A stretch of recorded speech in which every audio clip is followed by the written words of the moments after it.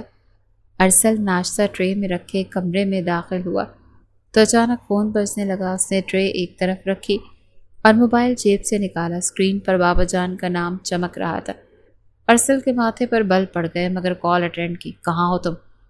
شہر میں ہوں، بابا جان کی سخت آواز کانوں میں گونجی۔ جی بابا جان، شہر میں ہوں، ارسل نے دھیمے لہجے میں جواب دیا۔ فوری واپس آؤ، اور یہ جو لڑکی تم ساتھ لے کر آئے ہو اسے بھی واپس لے کر آؤ، یہ تمہاری ضد اور بیوقوفی زیادہ دیر برداشت نہیں کی جا سکتی۔ بابا جان کی آواز میں غصہ صاف جھلک رہا تھا۔ ارسل کی آنکھوں میں ایک لمحے کو تذبذب ابھرا، لیکن پھر وہ مضبوط لہجے میں بولا، بابا جان معاف کیجیے گا، مگر اب یہ فیصلہ بدلنا میرے بس میں نہیں۔ میں فاریہ کو واپس نہیں بھیج سکتا، وہ میری ذمہ داری ہے۔ یہ ضد ہے تمہاری یا محبت؟ بابا جان کی آواز میں طنز تھا۔ ارسل نے گہرا سانس لیا۔ بابا جان، جو بھی ہے میں اپنی ذمہ داری نبھاؤں گا۔ تمہاری ماں نے مجھے رملہ کے بارے میں بتایا ہے، میں خود تمہاری اور رملہ کی شادی کرواؤں گا، لیکن اس لڑکی کو تمہیں گاؤں لانا ہوگا۔ بابا جان نے ایسی بات اس کے آگے رکھی کہ وہ حیران رہ گیا۔ اس لڑکی کے لیے وہ رملہ کو بہو کے طور پر قبول کرنے کو بھی راضی تھے، لیکن اب وہ رملہ کو اپنی زندگی سے نکالنے کے لیے تیار ہو چکا تھا، اور رملہ کے بدلے فاریہ کا سودا کسی صورت ممکن نہیں تھا۔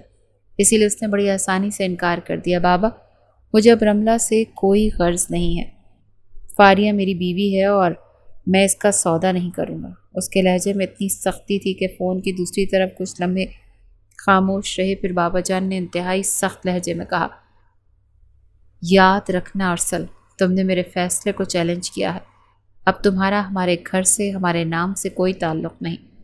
اپنے راستے خود چنو، اپنے فیصلے کا انجام بھی خود بھگتو۔ یہ کہہ کر انہوں نے فون بند کر دیا۔ ارسل چند لمحے فون کو یوں ہی دیکھتا رہا، جسے یقین نہ آ رہا ہو کہ اس کے باپ نے اس سے رشتہ توڑ دیا۔ فاریہ خاموشی سے اسے دیکھ رہی تھی۔ ارسل نے خود کو سنبھالا، موبائل کو ایک طرف رکھا اور مسکرا کر اس کی طرف بڑھا۔ چلو ناشتہ کرو، آج ہم دونوں کی نئی زندگی کا پہلا دن ہے۔ فاریہ کی آنکھوں میں سوال تھے، لیکن اس نے کچھ نہ پوچھا۔ اسی شام رملہ کی منگنی کی خبر بھی ارسل تک پہنچی۔ وہ جو کبھی رملہ کے سپنے بنتا تھا، آج ایک نئے رشتے کی بنیاد رکھ چکا تھا۔ اس نے دل پر پتھر رکھا، فاریہ کی طرف دیکھا جو خاموش بیٹھی تھی۔ اس رات ارسل نے دھیرے دھیرے فاریہ کے زخموں پر مرہم رکھا، اس کے قریب بیٹھا اسے تحفظ دیتا رہا، اور پہلی بار دونوں کے درمیان وہ قربت قائم ہوئی جس کا وہ دونوں حق رکھتے تھے۔ اگلی صبح لاؤنج میں بیٹھا ارسل چائے پی رہا تھا جب دروازہ کھلا اور بابا جان دو محافظوں کے ساتھ اندر داخل ہوئے۔ ارسل چونک گیا، وہ فوراً اٹھا۔ بابا جان کا چہرہ غصے سے سرخ تھا۔ یہی انجام ہے تمہاری محبت کا؟ شہراتی اس ملازموں کو اپنے بستر کی زینت بنا لیا؟ ہم نے تمہیں یہ تربیت دی تھی؟ ارسل نے نظریں نیچے نہیں کی، مضبوط لہجے میں بولا، بابا جان میں نے نکاح کیا، اس سے گناہ نہیں کیا، میرا حق ہے۔ بابا جان نے طنز سے ہنکارا بھرا، ہاں حق؟ تم نے ایک نوکرانی کو ہمارے خاندان کا حصہ بنا دیا،